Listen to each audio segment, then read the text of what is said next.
Doctor ortho, अब दर्द भी घुटने टेकेगा। क्या राजधानी दिल्ली के अंदर इस बार आपको प्रदूषण नहीं दिखाई देगा?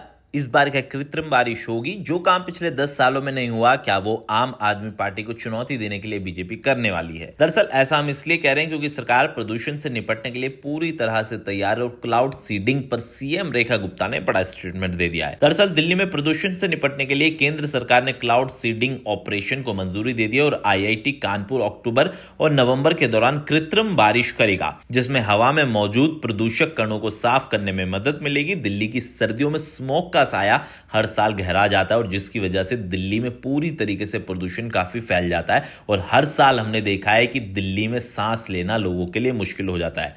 लेकिन इस बार सरकार ने कमर कस ली है और दिल्ली की मुख्यमंत्री रेखा गुप्ता ने बड़ा ऐलान कर दिया है कि प्रदूषण से निपटने के लिए सरकार पूरी तरह से तैयार है। केंद्र सरकार ने दिल्ली में क्लाउड सीडिंग ऑपरेशन को यानी कृत्रिम बारिश को हरी झंडी दे दी और यह तकनीक कृत्रिम बारिश के जरिए हवा को साफ करने की नई उम्मीद जगा रही है। अब आप सोच रहे होंगे कि क्या है क्लाउड सीडिंग, कृत्रिम बारिश अगर होगी तो ये होती कैसे है?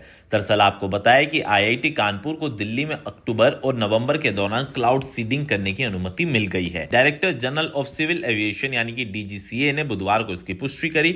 इस तकनीक के जरिए हम कह सकते हैं कि बादलों में खास रसायन छोड़े जाते हैं जो कि बारिश के प्रेरित करते हैं। इसमें हवा में मौजूद प्रदूषित कण धुलकर नीचे आ सकते हैं और मुख्यमंत्री रेखा गुप्ता ने अपने चांदनी चौक कार्यक्रम के दौरान इस पर बड़ा ऐलान कर दिया और कहा कि हम प्रदूषण से जंग जीतने के लिए पूरी तरीके से तैयार हैं। दिल्ली वासियों को साफ हवा देने के लिए हम कोई कसर नहीं छोड़ने वाले हैं। हालांकि इस पर आम आदमी पार्टी ने तंज कसते हुए कहा कि पहले हंसी उड़ाते हैं फिर अब खुद कर रहे हैं अपनी तारीफ। दरअसल आपको बताया कि आम आदमी पार्टी ने भी इस तरीके का विजन देखा था कि दिल्ली के अंदर से प्रदूषण को कम किया जाए और कृत्रिम बारिश की जाए, लेकिन दिल्ली के पूर्व मुख्यमंत्री अरविंद केजरीवाल के शासन में यह नहीं हो सका और लगातार प्रदूषण दिल्ली के अंदर बढ़ता चला गया, जिसके बाद मामले में सियासत भी होने लगी। लेकिन अब बीजेपी की सरकार प्रदूषण को कंट्रोल करने के लिए हर वो कदम उठा रही है और उन्होंने सोचा कि जो काम पिछले 10 सालों के अंदर दिल्ली के अंदर नहीं हुआ वो कृत्रिम बारिश करके क्या पता दिल्ली का प्रदूषण लेवल इस बार सर्दियों में कम किया जा सके। आपको क्या लगता है कमेंट में बताइए और वीडियो पसंद आया तो चैनल को सब्सक्राइब कीजिए।